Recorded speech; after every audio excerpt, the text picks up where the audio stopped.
ಕುಂದಾಪುರ ಪುರಸಭಾ ವ್ಯಾಪ್ತಿಯಲ್ಲಿ ನಡೆಯುತ್ತಿರುವ ಜಲಸಿರಿ ಯೋಜನೆಯ ಕಾಮಗಾರಿ ಆಮೆಗತಿಯಲ್ಲಿ ಸಾಗುತ್ತಿದೆಯಲ್ಲದೆ ಸಂಪೂರ್ಣ ಅವ್ಯವಸ್ಥೆಯಿಂದ ಕೂಡಿದೆ. ಪುರಸಭೆಯ ಮಹತ್ವಾಕಾಂಕ್ಷಿ ಯೋಜನೆ ನಿರಂತರ ನೀರು ಪೂರೈಕೆ ಕಾಮಗಾರಿಯ ಕುರಿತು ವಿವರಣೆ ನೀಡಬೇಕಿದ್ದ ಅಧಿಕಾರಿ ಸಭೆಗೆ ಗೈರಾಗಿದ್ದಾರೆ. ಅವರಿಲ್ಲದೆ ಈ ಯೋಜನೆಯ ಕುರಿತು ಚರ್ಚೆ ಅಸಾಧ್ಯ.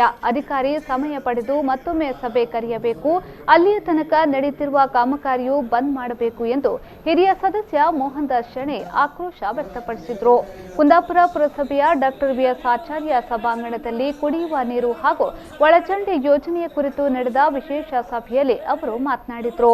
ವಾರಗಳ ಮೊದಲೇ ಅಧಿಕಾರಿಗಳಿಗೆ ಸಭೆಯ ಬಗ್ಗೆ ಮಾಹಿತಿ ನೀಡಿದ್ರೂ ಸಭೆಗೆ ಬಾರದೆ ಕೆಳ ಹಂತದ ಅಧಿಕಾರಿಗಳನ್ನ ಕಳುಹಿಸಿಕೊಟ್ಟಿದ್ದಾರೆ.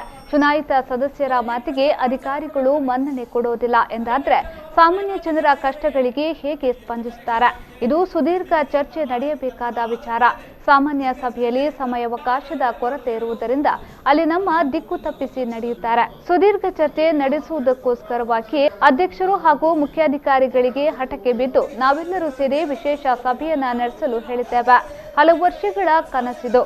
ಜನರಿಗೆ 24 ಗಂಟೆಯೂ ಕುಡಿಯುವ ನೀರು ಸಿಗಬೇಕೆನ್ನುವುದು. ಮೇಲಾಧಿಕಾರಿಗಳು ಸಭೆಗೆ ಎಲ್ಲಿಯ ತನಕ ಬರುವುದಿಲ್ಲವೋ ಅಲ್ಲಿಯ ತನಕ ಕಾಮಗಾರಿ ನಿಲ್ಲಿಸಲು ಆದೇಶ ನೀಡಿ ಎಂದು ಅಧ್ಯಕ್ಷರಿಗೆ ಸದಸ್ಯ ಮೋಹನ್ ದಾಸ್ ಶೆಣೈ ಆಗ್ರಹಿಸಿದರು. ಇದಕ್ಕೆ ಧ್ವನಿಗೂಡಿಸಿದ ಸದಸ್ಯ ಗಿರೀಶ್ ಜಿಕೆ, ಶೇಖರ್ ಪೂಜಾರಿ, ದೇವಕಿ ಸಣ್ಣಯ್ಯ ಸಭೆಗೆ ಅರೆಬರೆ ಮಾಹಿತಿ ನೀಡಿದ್ರೆ ಆಗುವುದಿಲ್ಲ. ಮೇಲಾಧಿಕಾರಿಗಳ ಗೈರಿನಲ್ಲಿ ಜಲಸಿರಿ ಯೋಜನೆ ಚರ್ಚೆಯೇ ಅಪ್ರಸ್ತುತ. ಅಧಿಕಾರಿಗಳು ಬಂದ ನಂತರ ಚರ್ಚೆ ಮಾಡುವಂತೆ ಒತ್ತಾಯಿಸಿದ್ರು. ಬಳಿಕ ಅಧ್ಯಕ್ಷೆ ವೀಣಾ ಭಾಸ್ಕರ್ ಮೆಂಡನ್ ಅಧಿಕಾರಿಗಳು ಬಂದ ಮೇಲೆ ಮತ್ತೊಮ್ಮೆ ಸಭೆ ನಡೆಸುವ ಘೋಷಣೆ ಮಾಡಿದ ನಂತರ ಜಲಸಿರಿ ಯೋಜನೆಯ ಚರ್ಚೆ ಕೈಬಿಡಲಾಯಿತು.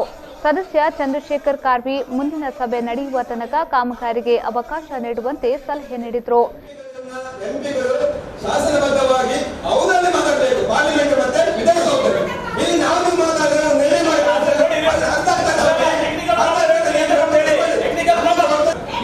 ಇದು ಸಭೆಯಲ್ಲಿ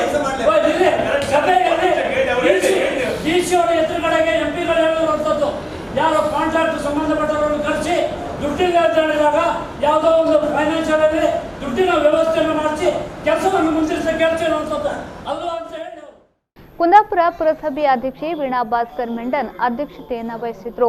ಉಪಾಧ್ಯಕ್ಷ ಸಂದೀಪ್ ಕಾರ್ವಿ, ಮುಖ್ಯಾಧಿಕಾರಿ ಗೋಪಾಲಕೃಷ್ಣ ಶೆಟ್ಟಿ ಹಾಜರಿದ್ದರು.